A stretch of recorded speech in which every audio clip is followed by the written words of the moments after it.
Joining us now is the CEO of Liberty Sentinel Media, Alex Newman. Welcome to Victory News. Great to be here. Thank you for having me. Alex, Kamala Harris' current stump speech makes many, some would say, outrageous claims against Donald Trump. Are the Democrats in panic mode, and do you think Americans are going to believe them? The Democrats are absolutely in panic mode, and I think there's a good reason for it. They see the polls. They see that they're losing big time. They see that nobody believes the propaganda and the lies they're putting out anymore. And so they're really in quite a pickle here. They can keep lying and risk further alienating voters. Or they can remain silent and have people ask questions about why Kamala Harris is hiding, which has been happening a lot lately. So they're very much in a difficult position right now, and I think you can kind of see that in the desperation, the hysteria that we're seeing from the Harris campaign. Okay, as you know, Virginia was trying to clean up their voter rolls. What's going on with the Department of Justice suing the state of Virginia for cleaning up their voter rolls? Do you think that when all the votes are counted on or after November 5th, we're going to find out a significant number of ineligible non-citizens were actually able to cast a ballot that was counted? We know this is happening, and we know this is happening with the full support of the Biden Department of Justice. This is, I believe, a critical part of their strategy. They know that in an honest election where only eligible voters could vote, they would be totally crushed. Even the liberal models are showing that Donald Trump's going to win all the swing states, that he's going to crush Kamala Harris in the Electoral College.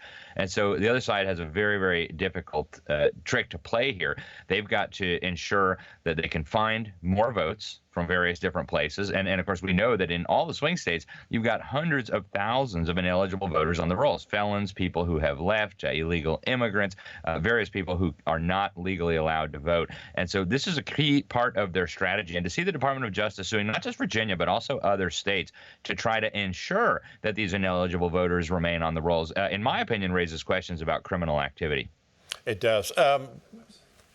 Candidates always are used to people heckling them or yelling out statements, like I mentioned at the beginning, where somebody yelled Jesus is Lord to Kamala Harris. Republican vice presidential candidate J.D. Vance had a much better response during a recent rally when someone yelled out Jesus is King. Take a listen.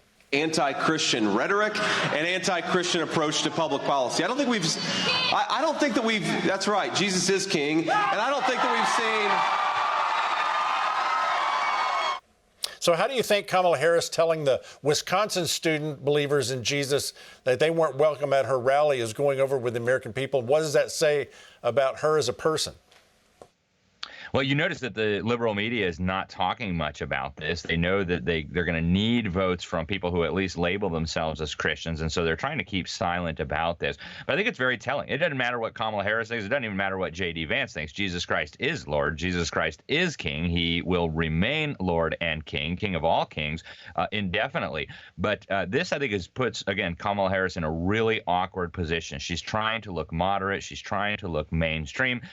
Mainstream America is still overwhelmingly Christian. Even the worst of the polls show that at least 2/3, maybe more, of the American people, of the American electorate, identify as Christian. And so alienating Christian voters in the run-up to a consequential election seems like a rather foolish strategy. But of course, it doesn't matter what she says. If you go back and read the DNC platform, it's all about killing babies, LGBT, waging war on family, waging war on nations. So the anti-Christian nature of this campaign is very clear, regardless of what Kamala Harris says at her campaign stops. Okay, we're over 2 weeks away, just around 2 weeks away from Election Day. What's the most important message Donald Trump and Kamala Harris can share with undecided voters to swing them or move the needle in their direction?